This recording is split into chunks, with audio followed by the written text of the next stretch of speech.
Boa noite de novo, então. Espero que estejam todos bem. De início, eu quero já pedir desculpa pela semana passada, né? Que não deu para a gente ter aula.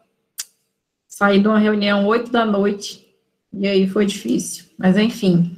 E aí também eu fiquei de gravar aula para vocês, né? Mas também não tive tempo. Gente, minha vida tá tão corrida que se eu contar minha vida para vocês, vocês choram. Mas vamos lá. A gente, então, hoje, né, vai dar continuidade no conteúdo. Com relação à aula da semana passada, vocês não vão ser prejudicados, não, tá? Como todo mundo gosta, botei presença lá para todo mundo, e com relação ao conteúdo também, a gente vai conseguir dar continuidade sem maiores prejuízos. Vamos, então, continuar a nossa aula. Vou pedir licença para vocês para apresentar a minha tela.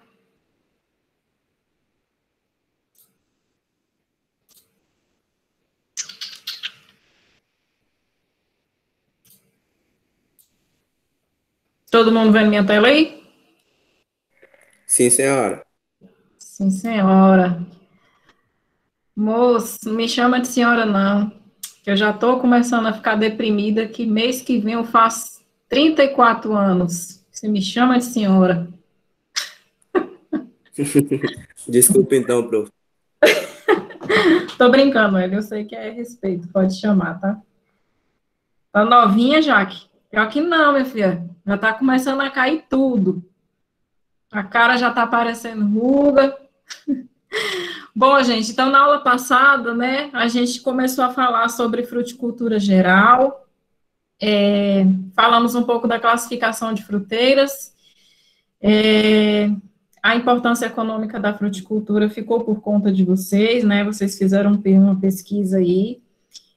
Falamos, então, depois da classificação, né, começamos a falar sobre produção de mudas, né, lembrando que produção de mudas de fruteiras é uma etapa extremamente importante, porque quando a gente trata de fruticultura, a maioria das fruteiras são plantas perenes, né, então, para você vai implantar um pomar, você tem que ter uma muda de qualidade, porque o que você vai plantar lá vai ficar lá, né?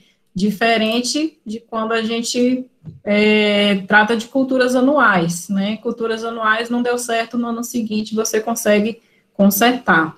Mas muda de fruteira é extremamente importante que as suas mudas tenham qualidade, né? E aí começamos a falar, então, sobre os métodos de produção de mudas de fruteiras, né? Falamos que existem algumas poucas fruteiras que podem ser produzidas por semente, mas que não é o ideal, né? Essas fruteiras que são produzidas por sementes, apenas se produz por sementes porque não existe outro método de propagação vegetativa, né, que a gente consiga originar mudas em quantidade suficiente, né? Exemplo aí de fruteiras que são propagadas por semente: maracujá, coco, mamão, né? Então, essas fruteiras aí ainda não se descobriu um método de propagação vegetativa para que se possam produzir clones, porque, na verdade, a produção vegetativa, a gente produz clones de uma planta matriz. E aí falamos sobre os problemas de se produzir por semente. Vocês lembram aí quais são? Eu falei ainda que não era para vocês esquecerem, porque isso normalmente é uma questão das minhas provas, né? Um dos problemas de se produzir fruteiras por semente é o período de juvenilidade, que é relativamente extenso, né, quando você compara com o método de propagação vegetativa. Outro ponto também é a falta de homogeneidade entre as plantas, né? Então, quando você propaga por sementes, as plantas são diferentes, e quando você instala um pomar, você precisa que as plantas sejam homogêneas, né? Porque você vai facilitar o manejo da cultura e também para o seu produto, né? Como é que você vai instalar um pomar de laranjeira? Cada pé de laranja vai produzir laranja de uma forma, né? Então, você busca homogeneidade. Quando você produz sementes, você não consegue isso, ok? E aí começamos a falar, então, né, falamos um pouco sobre enxertia, tratamos de alguns métodos da enxertia, né, não me atentei muito, porque vocês vão aprender essa parte mais na disciplina de técnicas de propagação de plantas, então a gente passa essa parte de propagação aqui um pouquinho mais corrido mesmo, tá? Mas, ainda assim, se vocês tiverem dúvidas, vocês podem me interromper e podem perguntar, beleza? Falamos das vantagens da enxertia, né? Isso daqui, que tipo de enxertia é? Lembram? Borbulha, né, onde a gente utiliza borbulhas, sistema de produção de mudas aí bastante utilizado em citros, né, mudas cítricas são produzidas por borbulha. Vantagens, fatores importantes, e aí eu parei a aula nesse slide, confere? Tratando da incompatibilidade entre copa e porta-enxerto. Um outro método de propagação de fruteiras, então, é a alporquia ou mergulhia. Alguém sabe o que é alporquia ou mergulhia aí? Alporquia ou mergulhia é um método de produção de mudas, onde a gente produz essas mudas com um ramo ainda conectado à planta matriz, né? Então, a gente faz um anelamento em um ramo, envolve esse ramo com um substrato, esse substrato deve ser mantido úmido, e ali, né, após certo tempo, vai haver a formação de raízes. Por que que isso ocorre, né? Então, quando você faz esse anelamento do ramo, você tira apenas a parte externa, que é o quê? Floema, né? O ramo é mantido com a parte aérea dele, então ali está fazendo fotossíntese, né? Mas aí, quando esses fotoassimilados tendem a descer para a parte basal da planta, o que que acontece? No local do anelamento, esse fluxo de assimilados, ele é interrompido. E aí, naquele local do anelamento ali, vai havendo concentração desses fotoassimilados. Eles não descem, né? A tendência seria eles descerem e se espalhar por toda a planta. Eles ficam concentrados na parte do anelamento. Há também uma concentração grande ali de auxina, né? E aí, esses fatores, né, vão contribuir para o enraizamento, né? Essa interrupção do fluxo de seiva, que se daria da parte aérea para a parte basal da planta, né? Ela se acumula ali vai estar úmido, né? E aí vai haver a formação de raízes. Vocês olharem meu slide aqui, né, eu estou mostrando aqui como que é o processo de alporquia. A gente tem uma planta matriz, né, você vai escolher um ramo dessa planta matriz, nesse ramo você vai fazer um anelamento, né, esse anelamento de aproximadamente aqui 2 centímetros, você vai cortar de um lado, cortar do outro e vai retirar a casca. Como está mostrando aqui, tá vendo? Retirando apenas a casquinha do ramo. Aqui o ramo com a casca retirada. Depois você vai envolver, né, com substrato, vai amarrar ali, a gente chama isso daqui de bombonzinho. Você vai fazer um bombonzinho ali para ficar úmido ali dentro. É recomendado que esse bombonzinho fique no escuro. Então, aqui, como o meu plástico era transparente, eu coloquei papel alumínio para ficar escurinho ali dentro, né? Em uma produção comercial, você pode já envolver com plástico escuro para favorecer essa formação de raízes, né? Então, depois de determinado tempo, você vai lá, vai abrir isso daqui e vai ter acontecido isso daqui, né? Então, houve a formação de raízes. Aqui é onde foi feito o anelamento, tá vendo? E aí houve a formação de raízes nesse ponto aqui, né? Essa formação de raízes, ela depende, né, de um balanço hormonal da planta. Então, em determinada época do ano, a formação de raízes vai ser maior, em determinada época do ano vai ser menor. Aqui a gente tem comparando, né, meses do ano e também diferentes substratos, né, Esfagno é um tipo de substrato, tá, gente? É muito utilizado para a produção de orquídeas. E tem substrato também fibra de coco. Então, a gente consegue ver aqui que o enraizamento é diferente a depender da época do ano, e isso varia principalmente por conta desse balanço hormonal que a gente já conversou na semana passada, que as plantas, né, as plantas perenes, fruteiras perenes, elas têm um ciclo, né, que se repete todo ano, todo ano. Então, ela tem a variação hormonal ao longo do ano e as respostas dessa planta, ela varia ao longo do ano. Então, muita coisa, né, muitas respostas nas plantas perenes vai depender da época do ano que você está trabalhando.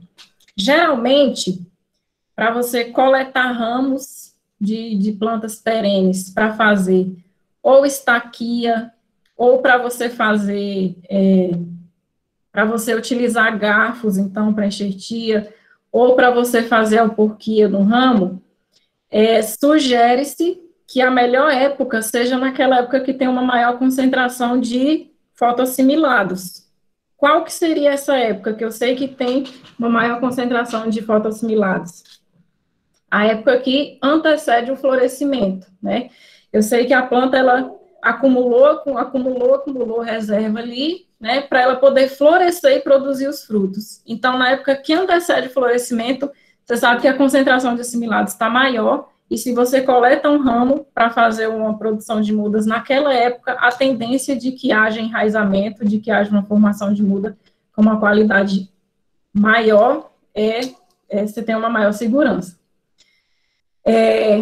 Bom, com relação à mergulhia, então, vocês concordam comigo que isso aqui é um processo trabalhoso? Outra coisa, você depaupera por sua planta matriz, né? Quando você precisa de uma quantidade grande de mudas, então você tem que pegar vários ramos da planta, né? Isso aqui depois você vai... Você fez o bombonzinho aqui, você fez o bombonzinho, né? Depois que houve a formação de raízes, você vai lá e corta, né? Você tirou o ramo da planta, foi o ramo que virou a muda. Então, quando você faz um grande número de mudas, você depaupera a sua planta, certo? Então, mas por que se utiliza esse sistema de produção de muda para algumas fruteiras? Porque algumas fruteiras, elas simplesmente não enraizam por outro método, né? Só enraiza por alporquia, né? No meu mestrado, por exemplo, eu trabalhei com lixia. Lembra na aula passada que eu mostrei uma foto de lixia? Teve alguém ainda que falou que conhecia lixia?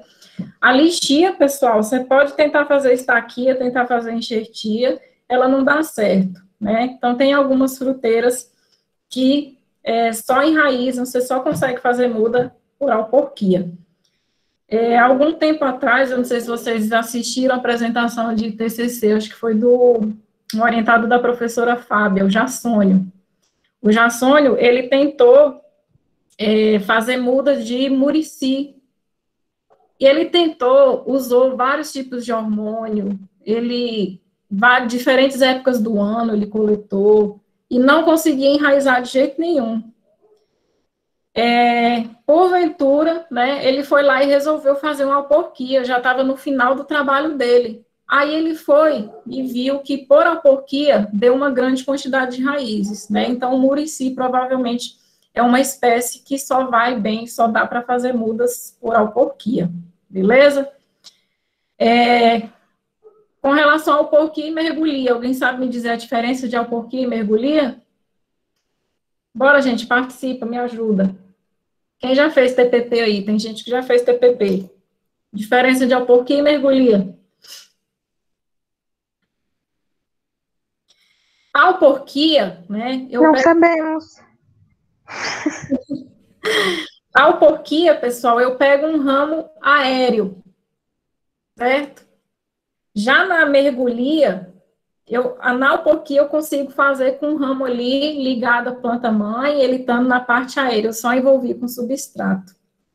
A mergulhia, o que eu faço? Eu faço esse mesmo anelamento aqui, mas eu faço em ramos mais baixeiros da planta, e aí eu puxo esse ramo para baixo e eu enterro o ramo no solo. Mas o processo é o mesmo, tá? Então, quando você enterrou ali no solo esse ramo, você vai manter o solo úmido no local do anelamento, logicamente, e depois de determinado tempo vai haver formação de raízes, você vai lá e vai cortar e vai ter a sua mudinha pronta também vindo do ramo. Então, a diferença de alporquia e mergulhia é só essa. O processo é o mesmo, mas mergulhia, você vai puxar o seu ramo e vai mergulhar ele no solo, tá? O ramo vai ainda continuar ligado à planta matriz, tá, gente? Você só vai cortar depois que houver a formação de raízes. Essa formação de raiz, o tempo que demora, então depende muito da espécie também, né? Mas normalmente aí de um mês a 45 dias, já essa formação de raízes, você consegue ter uma muda pronta. Vantagem, né, é que você consegue, a muda já sai no jeito de você plantar, a sua muda já tem a parte aérea formada, a sua muda já tem o sistema radicular formado, só que aí tem essa desvantagem de o rendimento é muito baixo, é muito trabalhoso, e você depaupera a sua planta matriz. Beleza? Dúvidas? Ainda não. Uma outra forma de produção de mudas de fruteiras, então, né, que tem fruteiras aí que é o que mais se utiliza, é a micropropagação. Micropropagação é a produção de mudas em laboratório, tá? Então, em laboratório, se produz clones, né, de uma planta matriz. É um processo que a gente chama de cultura de tecidos, né? Então, a gente coleta um material de uma planta matriz que a gente quer propagar. Esse material, ele é mantido em uma cultura asséptica, né? Uma cultura asséptica é uma cultura livre de contaminação, é tudo conduzido no laboratório, nesses vidrinhos aqui que vocês estão vendo, tá vendo no meu slide aqui?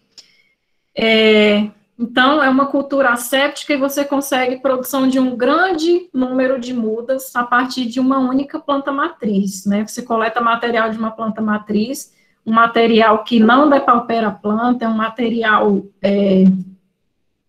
como é que eu posso dizer? Que não é muito agressivo a retirada desse material à planta, né? E a partir desse material você consegue originar novas plantas idênticas à planta matriz. A micropropagação, ela é possível em virtude das células vegetais serem células totipotentes. Vocês lembram o que é uma célula totipotente? É uma célula que tem capacidade de se transformar em qualquer outro tipo de célula que constitui o organismo, né? Então, lembrando aí das células tronco do cordão umbilical lá do neném, são células totipotentes, por isso que se fala muito em células tronco, né? A partir da célula tronco, você consegue originar qualquer outro tipo de célula do nosso organismo, do indivíduo, do ser humano. As plantas têm a particularidade de todas as suas células são totipotentes. Então, a partir de material coletado de qualquer parte da planta, você consegue originar uma outra planta. Legal, né? Ser humano não. Ser humano só tem as células totipotentes, as células troncos, eu acho que medula óssea tem célula totipotente mesmo, enfim, sem nada de ser humano não, sei de planta. Certo, gente? Então, essa produção de mudas em laboratório, algumas espécies de fruteiras, né, utiliza-se esse sistema de produção de mudas. Vantagens de produção de muda em laboratório. A gente consegue, né, formar clones, né, plantas idênticas a uma planta matriz. Novamente falando em um pomar, o que eu preconizo? Plantas uniformes, né? Então, a gente tem uniformidade entre essas plantas. E a outra grande vantagem aí da micropropagação, da produção de mudas em laboratório, é que você tem plantas saudáveis, já que todo o processo foi conduzido em laboratório, você tem certeza que essas plantas não têm doença nenhuma, certo?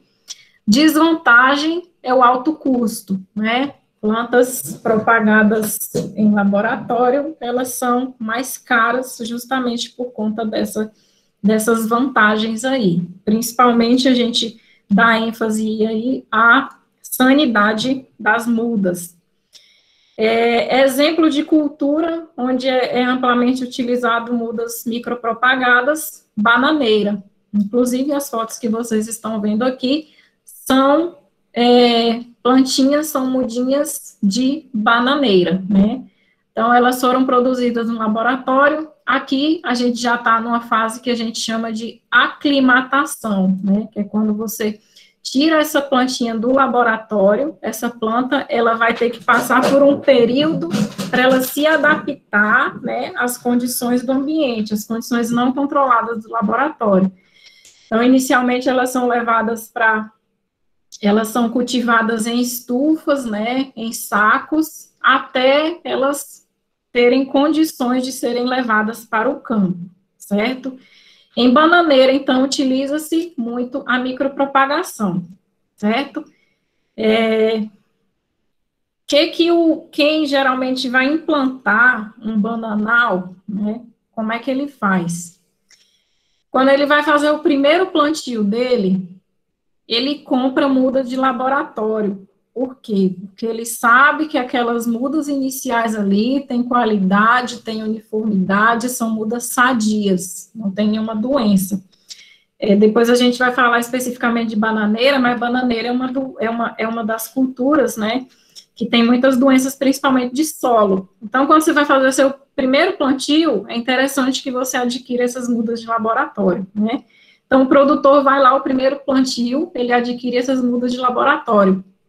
E aí, à medida que ele vai aumentar o seu plantio, aí ele consegue tirar mudas da sua própria, já do seu plantio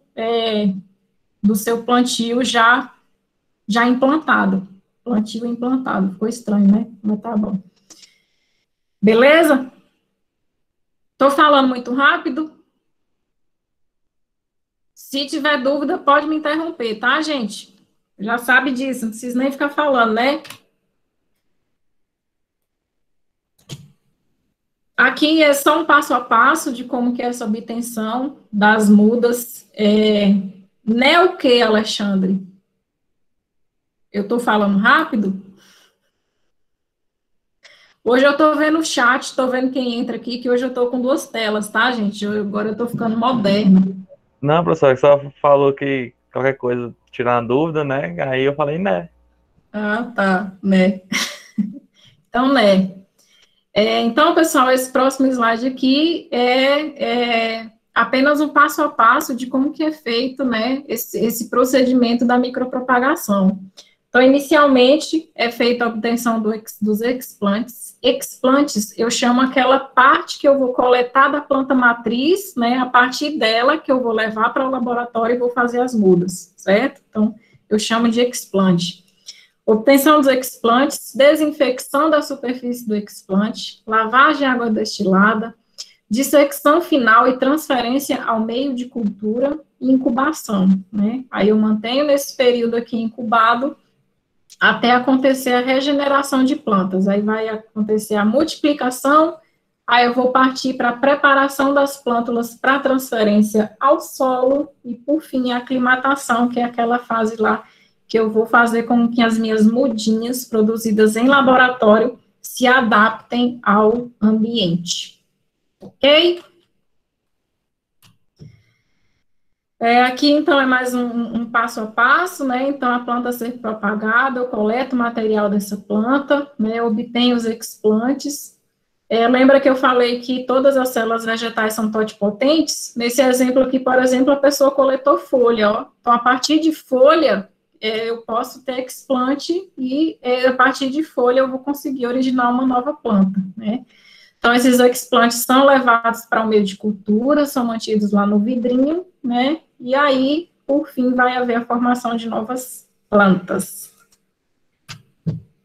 Vocês vão, acredito eu, aprender mais sobre isso, né, profundamente, esses procedimentos aí, lá na disciplina de TPP, ok?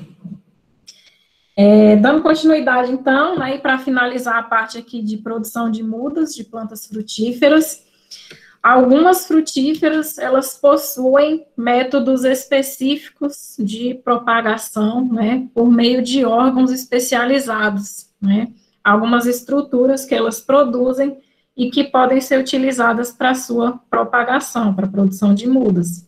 Aí, nesse caso, não se enquadraria em nenhum dos que a gente falou anteriormente. Não é enxertia, não é auporquia, não é estaquia, não é micropropagação, não é semente. São órgãos especializados que ela mesma produz. Exemplo, o morangueiro, né? Quem já viu um pezinho de morango aí? O morangueiro, ele vai, a planta vai emitindo essas projeções, né? Essas projeções têm raízes, e é só você fazer a secção aqui e você obtém uma mudinha, né? Então, a mudinha do morangueiro é só você utilizar o estolão, você vai ter uma planta igual à sua planta matriz, né? E é um método de produção de mudas do morangueiro. Caso da bananeira. A bananeira, ela também tem métodos específicos para a produção de mudas. Lembra que eu comentei lá que o primeiro plantio de bananeira, o produtor geralmente compra muda micropropagada, né? A partir daí, né, ele plantou as micropropagadas, aí a partir delas ele já consegue multiplicar o seu material. É porque a bananeira, ela emite rebentos, a gente chama de rebentos, né? Todo mundo já viu uma bananeira aí, que vai emitindo aqueles brotinhos na lateral, né? Então, aqueles rebentos ali, eu posso só coletar e fazer uma nova muda. Na bananeira também você pode pegar o rizoma dela, lembra que eu falei que o rizoma é o caule da bananeira, o caule subterrâneo da bananeira. Se você pega o rizoma da bananeira, né, ele é um formato ovalado, você pega aquele rizoma e você secciona ele, você divide esse rizoma ele é rico em gemas, né? Então, você seccionar esse rizoma, depois ele vai brotar todinho e vai formar novas mudas. Então, é também um sistema de produção de mudas de bananeira, certo? Bom, e um outro exemplo aqui de especificidade de fruteiras é o caso do abacaxizeiro, né? O abacaxizeiro, ele produz 3 estruturas que podem ser utilizadas como mudas. A primeira delas aqui é a coroa, né?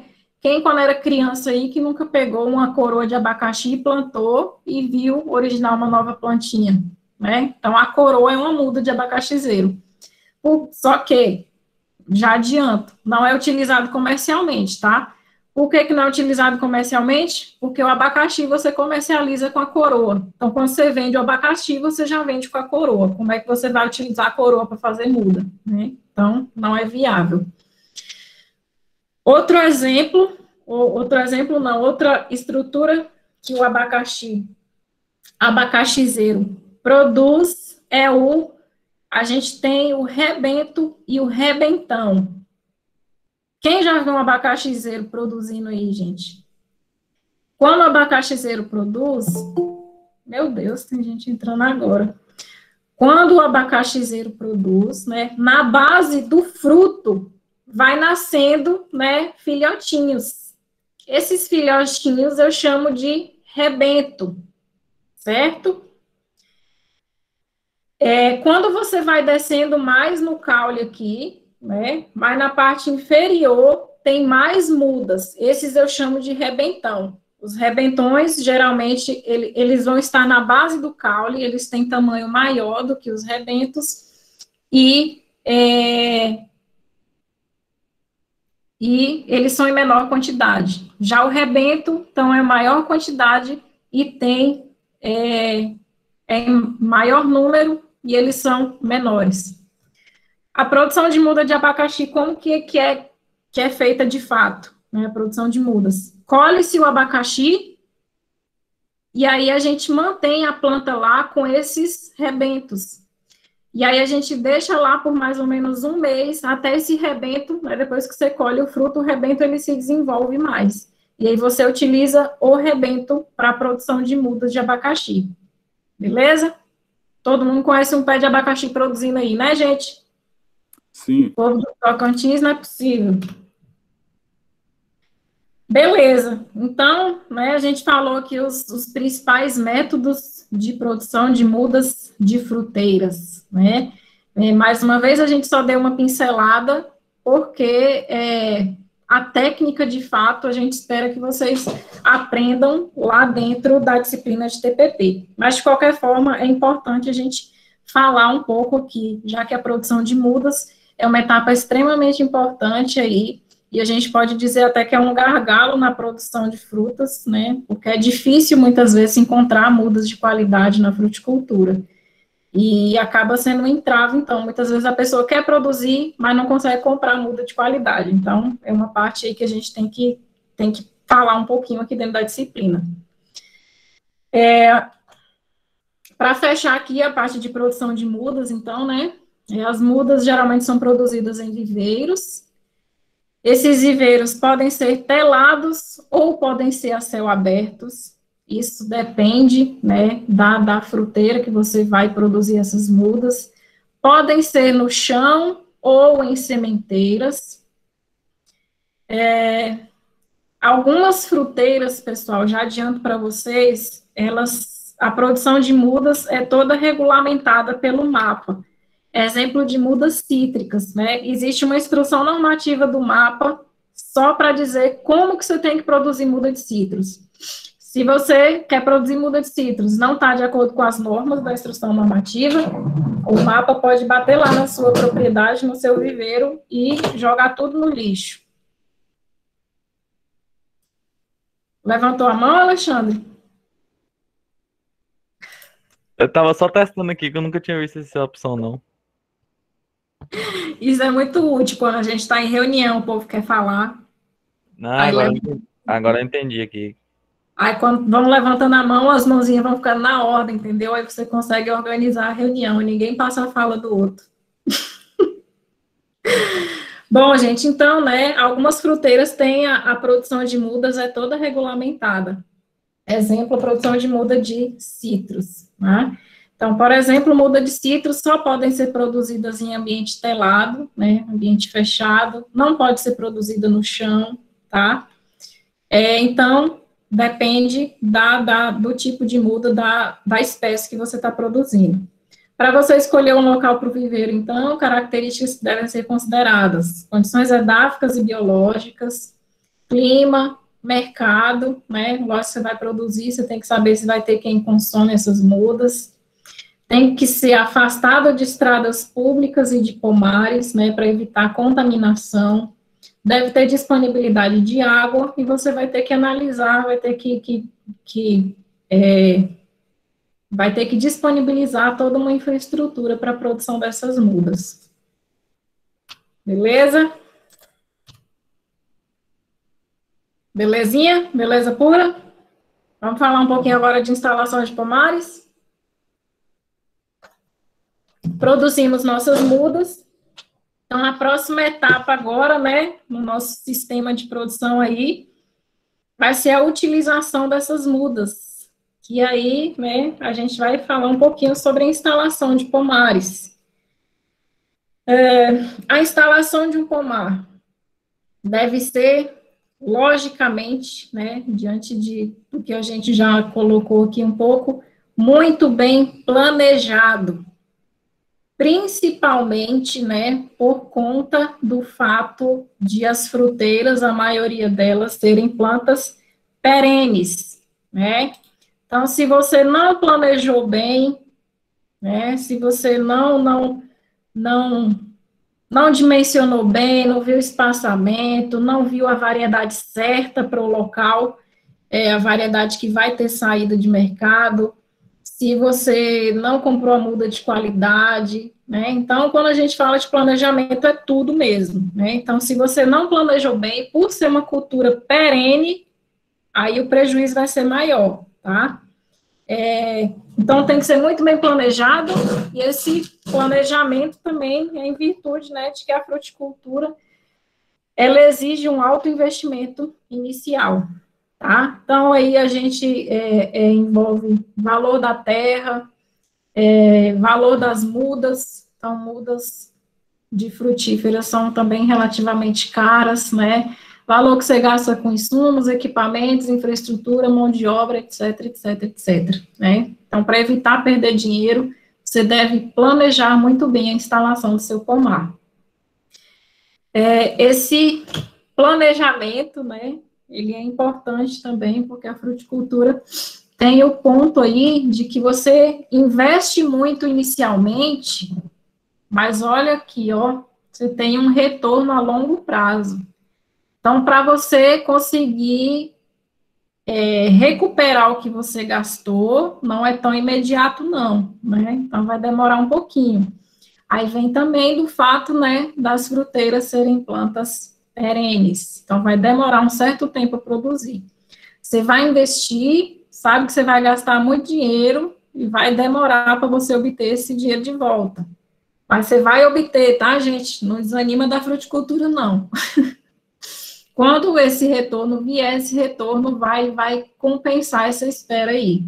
Esse retorno a longo prazo, né, a gente dá o nome aí de período de carência da espécie, né? Então, período de carência é aquele tempo que vai levar até você obter o retorno econômico.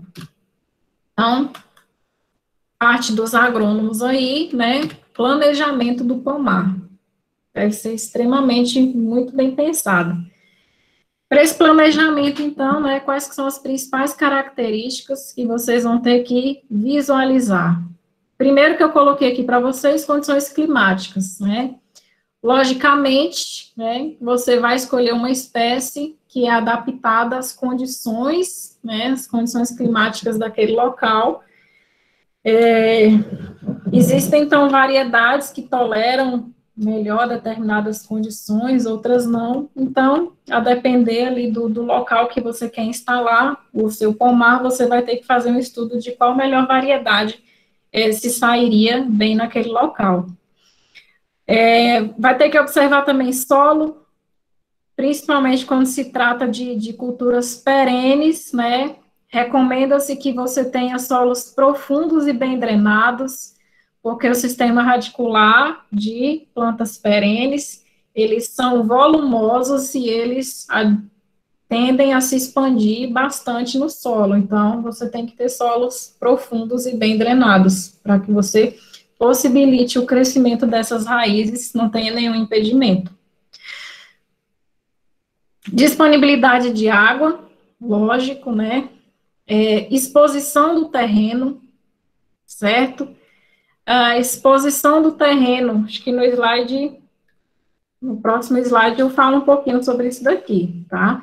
Mas eu já adianto que quando você vai instalar um pomar, você tem que priorizar que o seu plantio esteja na direção norte-sul, porque, né, nessa direção, então o sol ele vai nascer, né, o sol se nasce no leste, se põe no oeste, quando você implanta nessa direção, o sol vai passar por todo o seu pomar, então vai ter um melhor aproveitamento da luz, certo? Topografia, né, então você deve dar prioridade a terrenos que não tenha declividade muito elevada, então você tem que pensar aí no manejo, né, na época de colheita. Não pode plantar, então, na ladeira, no morro? Pode, né, mas não é o ideal. Transporte, né, é um ponto importante aqui também, quando você vai querer instalar um pomar, você tem que pensar como que vai ser o escoamento dessa produção, do que você vai produzir, como que você vai tirar o que você vai produzir ali daquele local. Uma vez eu visitei um pomar, eu fui, na verdade, fazer um curso lá em Lençóis, e a gente visitou um pomar de produção orgânica, né? Mas, na verdade, o pomar, ele tinha acabado de ser implantado. E para a gente chegar nesse lugar, foi um sacrifício, e o carro sacolejava, e as estradas estreitinha. Quando a gente chegou lá, o comentário de todo mundo que estava no curso foi o mesmo. A gente falou assim, gente, como é que eles vão tirar essa produção daqui, né? Então, parece uma coisa simples, mas não é. Isso tem que ser planejado, principalmente dependendo do tipo de fruta. Mamão, por exemplo. Mamão é uma fruta que está no caminhão, não pode sacolejar, porque por mais que esteja bem embalado, se sacolejar, você vai machucar o mamão, tá? Então, você tem que pensar nisso, como que a sua produção vai sair ali da propriedade. Isso deve ser tudo pensado ali no momento do planejamento. Você não vai esperar o seu pomar ser implantado para depois você começar a pensar, e agora, como que eu vou tirar essa produção daqui, né? Então, é importante você pensar nisso já na etapa de planejamento. E, logicamente, né, o último ponto que eu coloquei para vocês aqui, o mercado, né? Se você vai produzir uma fruta, você tem que saber para quem que você vai vender, né? Isso também já vem lá do planejamento. Isso aqui também a gente traz não só para fruteiras, né? Mas quando você vai implantar qualquer cultura aí, você já tem que pensar para quem que você vai vender, né? Mas quando se trata de frutas, é um pouquinho mais crítico esse pensamento aqui, por quê? Porque frutas são produtos com vida útil curta, né? Diferente aí dos grãos. Um grão não tem mercado ali, você armazena um pouco, ele aguenta um transporte distante. Fruta não, né? A fruta, o período o período que você tem para comercializar é relativamente curto, porque a fruta ela tem uma vida de prateleira pequena, né? Ela estraga rápido. Então, é um ponto aí que você tem que pensar também no planejamento. Para quem que você vai vender, por conta dessa alta perecibilidade. São perecíveis desses produtos. Beleza? Continuando. Isso, Alexandre, que perde fácil, mais fácil falar assim, né? Bom, gente, então eu falei para vocês, né, com relação a posição do pomar, né? Então você tem que ver ali, você tem que instalar o seu pomar de forma que ele aproveite a maior quantidade de luz possível, tá? Então que o sol passe por cima do pomar e essa luz seja melhor aproveitada, né? Aí você vai ter que ver ali a linha, entre linha, logicamente na entrelinha o espaçamento é menor, então você tem que priorizar, né, uma posição que o sol, ele vai passar por onde o espaçamento é maior, beleza? Isso daqui, né, é o geral. Existem algumas exceções. Tem frutos que você não quer que o sol incida diretamente nos seus frutos. Então, aí você vai ter que instalar o seu pomar em posição inversa. Exemplo, maracujá. O maracujá, ele queima muito fácil.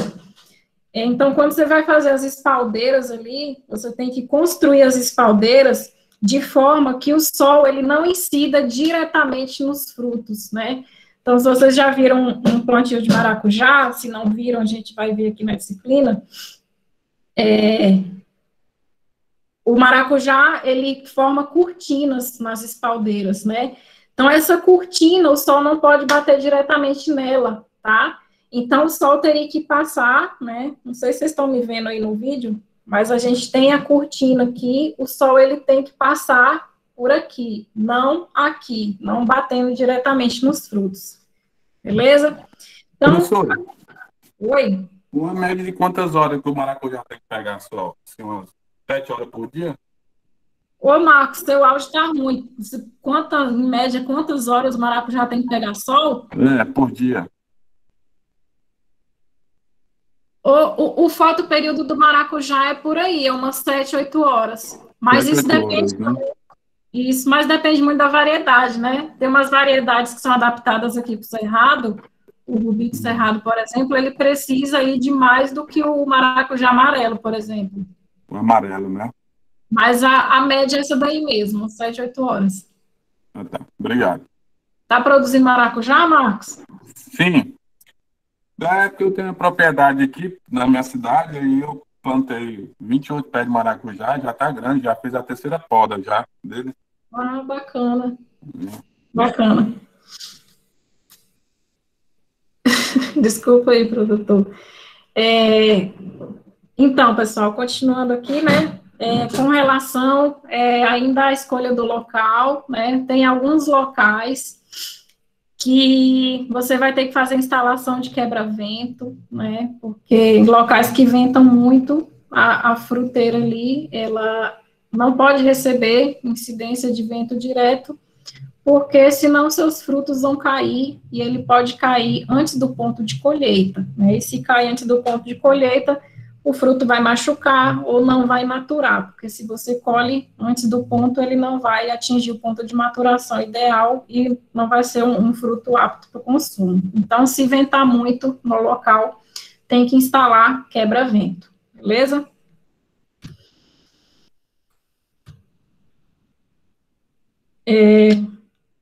Falar um pouquinho, então, de sistema de alinhamento e marcação do pomar, né, que é o momento que você vai marcar suas covas, você vai definir como que vai ser a disposição das suas plantas naquele pomar, levar em consideração, então, para essa marcação, né, das covas. Logicamente, vai ter que levar em consideração a topografia. Se for um terreno com declividade, você vai ter que fazer lá, trabalhar em curva de nível.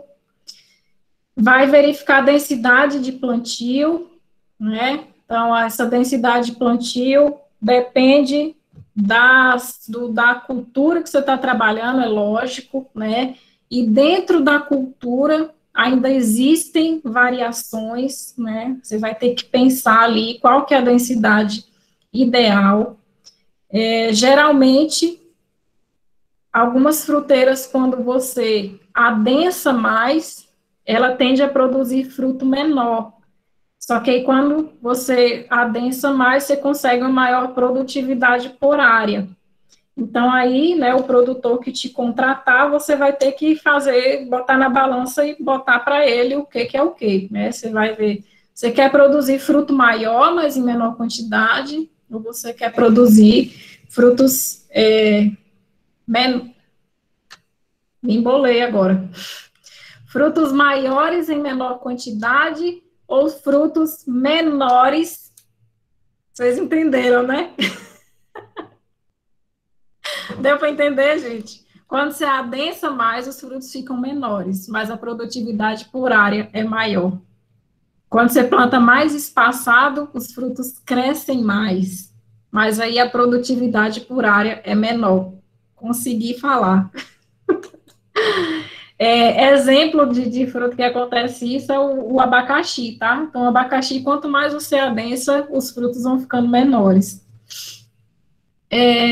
Tipo de mecanização, né? Então, se você vai ter máquinas passando ali nas suas entrelinhas, né? E aí você vai ter que botar um espaçamento, fazer a marcação contando com essa passagem de máquinas. Em plantios grandes, né, geralmente a gente tem que considerar essa mecanização, porque a gente tem máquinas, não só máquinas que trabalham com manejo da cultura, pulverizações, mas tem também máquina de colheita, máquina para controlar as plantas daninhas na entrelinha, enfim. Então, tem que se considerar. Considerar também porte do porta-enxerto e do cultivar copa, né? Então, alguns porta-enxertos vão fazer com que a sua planta cresça menos, né? A gente chama de porta-enxerto ananicante. Então, se você está usando um porta-enxerto ananicante, você sabe que utilizando aquele porta-enxerto, você pode adensar mais, porque a sua planta não vai crescer tanto, né? Cultivar copa, então você tem que saber aquela copa ali, daquela variedade que você está utilizando, ela atinge até que diâmetro, né? Então você vai ter que escolher aí um espaçamento de forma a otimizar, né? Aí você tem que otimizar tanto otimizar o aproveitamento da área, você tem que aproveitar a área de forma que não haja competição entre as plantas, né? Tanto com relação ao sistema radicular e também competição entre copa, né? A copa não ficar trombando uma na outra para não prejudicar a captação de luz pela planta que está ao lado dela, certo? Então, aproveitamento da área de forma que não haja competição entre plantas, tá? E aí a gente fala, né, que cada cultura aí tem suas especificidades, e ainda dentro de cada cultura a gente tem as variações.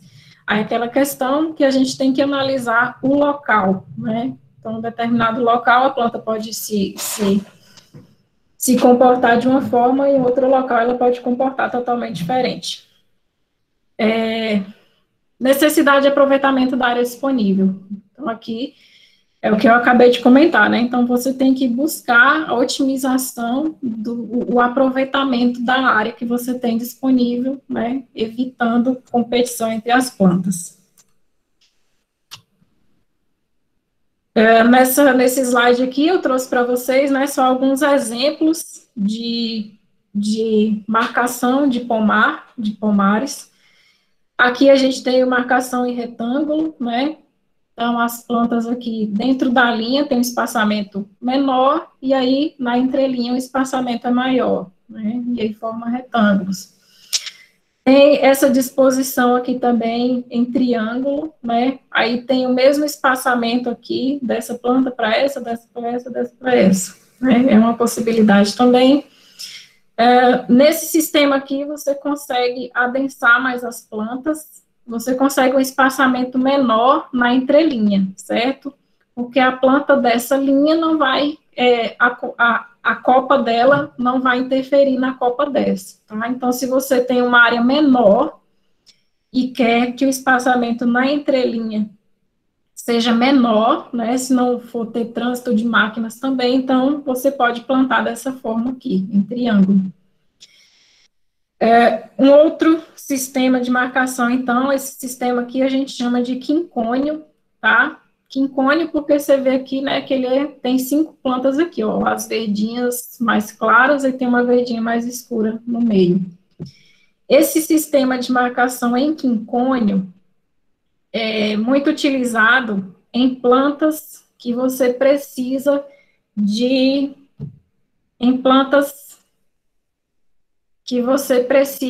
uma outra apenas para agir como polinizador, né? Seria, eu posso dizer, como o pai. Então, essa daqui seria um pai, né? E as verdinhas claras seria a mãe. Essa vai fornecer o pólen, né? Você tem que ter a distribuição de plantas pai na propriedade, só que as mães, elas podem ser em maior quantidade, porque são elas que vão formar os frutos, tá? Então, são plantas... Eu perdi a palavra, gente. Plantas... Principalmente plantas... Como é, gente? Quem fez melhoramento comigo aí, me ajuda. Plantas monóicas. Lembraram? Plantas que tenham um único sexo em uma planta. Ia falar nada, Alexandre. Plantas monóicas, então plantas com flores só masculinas, plantas com flores só femininas, tá? Então, aqui você plantaria as masculinas e as femininas em maior quantidade. Então, esse sistema aqui é quincônio. Exemplo... Professora, Oi. não seria dioicas, não? Ai, meu Deus. Monóica e dioica. Agora você me pegou, Tanislane. Gente, porque dioicas, se eu não estou enganada, que dioicas, elas têm, tipo, a flor masculina numa planta e a flor feminina em outra planta. Os meus conhecimentos, eu concordo com a Temislane aí, a monóica ela possui os dois sexos mesmo. Tá, então é isso, gente. Perdão pela confusão aí. Olha que eu sou perfeito, então. Tranquilo. Mas é isso mesmo. Tá, então, para não confundir, né, as plantas que têm órgãos sexuais separados em plantas diferentes. Exemplo de cultura que se utiliza esse sistema aqui em quincônio, gente, é o abacateiro, tá? O abacateiro, a gente utiliza esse sistema de plantio. E aqui, né, um sistema de plantio, aqui seria seguindo curvas de nível. Beleza? Seguindo... Oi. Aqui na minha região, não escutei lá. Tá escutando, não? Agora tô. É porque o meu áudio tá ruim. Não, só para...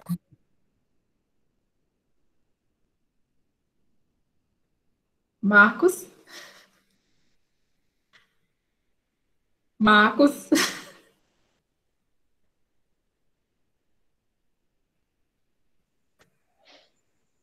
Eu acho que tá ruim. Professora, Oi. minha aula, meu celular está descarregando, ainda vai demorar, será? A aula terminar?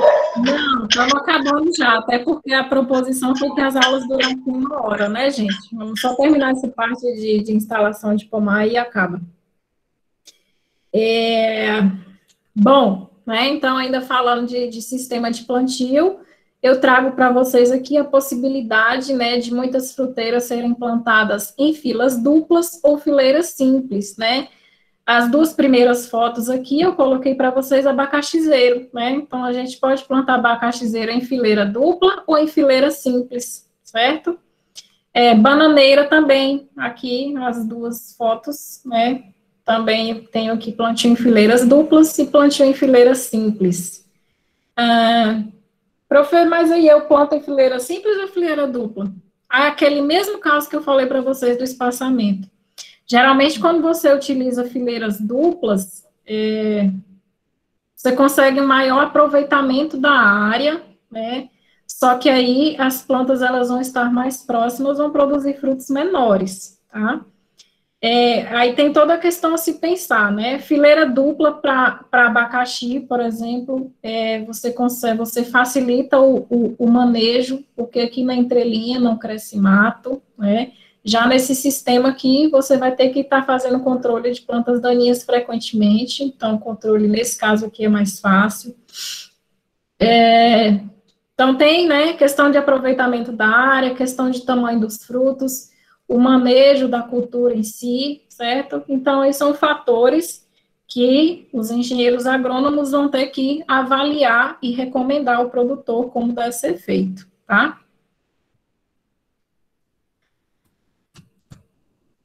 Para finalizar aqui, então, essa parte de implantação de pomar, só falando um pouquinho sobre uma possibilidade dentro da fruticultura, que é o cultivo consorciado, né?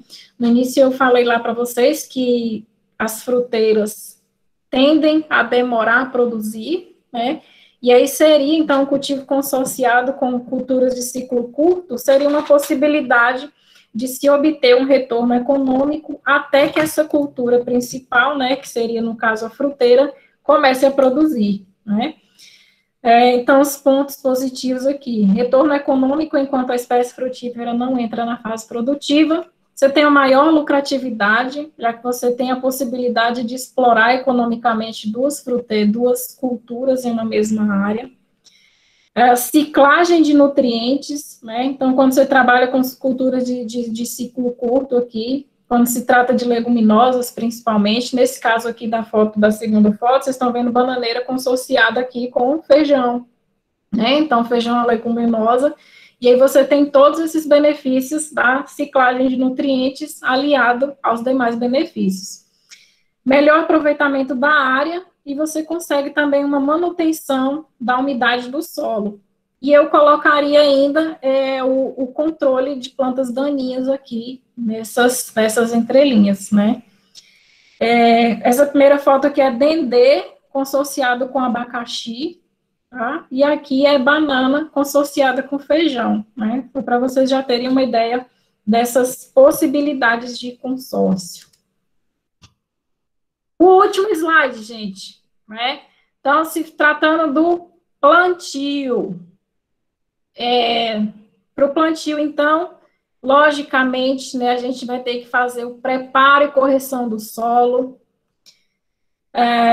aração e gradagem, né, entra na parte de preparo do solo, então você tem que ter um solo aí em condições ideais para receber suas mudas, um solo em que suas mudas vão conseguir se desenvolver de maneira satisfatória. Plantio de fruteiras pode ser feito em covas ou em sulcos, né? Lembrando que cada um aí tem suas particularidades. Você vai ter que planejar muito bem a aquisição das suas mudas para esse plantio, né? Já comentamos que mudas de qualidade são primordiais para o sucesso da fruticultura. Época de plantio, geralmente quando você não tem irrigação, você tem que fazer esse plantio na época das chuvas. Quando você tem irrigação disponível, isso não é muito um entrave. O espaçamento, né, também vai ter que ser visualizado para o plantio e a densidade que você vai querer seu pomar. Beleza? Próxima aula, então, falaremos um pouco sobre nutrição e adubação de plantas frutíferas, né? As frutíferas aí também têm algumas particularidades que tem pontos específicos aí da nutrição e adubação dessas plantas, e na próxima aula a gente vai aprender um pouquinho sobre isso. Não saiam ainda, porque eu vou tirar print do chat aqui para fazer a chamada. Enquanto eu faço meus prints aqui, se vocês tiverem dúvidas ou quiserem apenas conversar bobagens aleatórias, podem conversar, aproveito que eu estou deixando.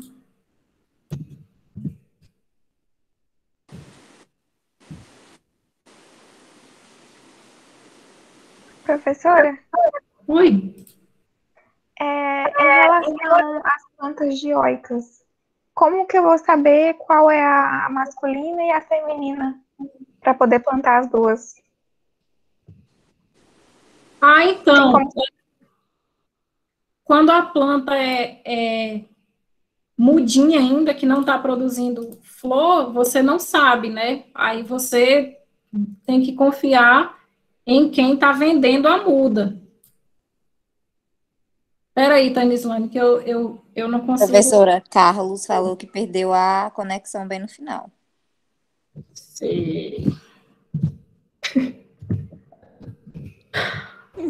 Adianta aí, professora, que aqui tá chovendo bastante em Luiz Eduardo, vai cair logo também. Em Indianápolis também tá chovendo, viu, professora? Eu tô em DNA, tô vendo. Não aguento mais essa chuva. Eu também não, professora. Minhas roupas não secam.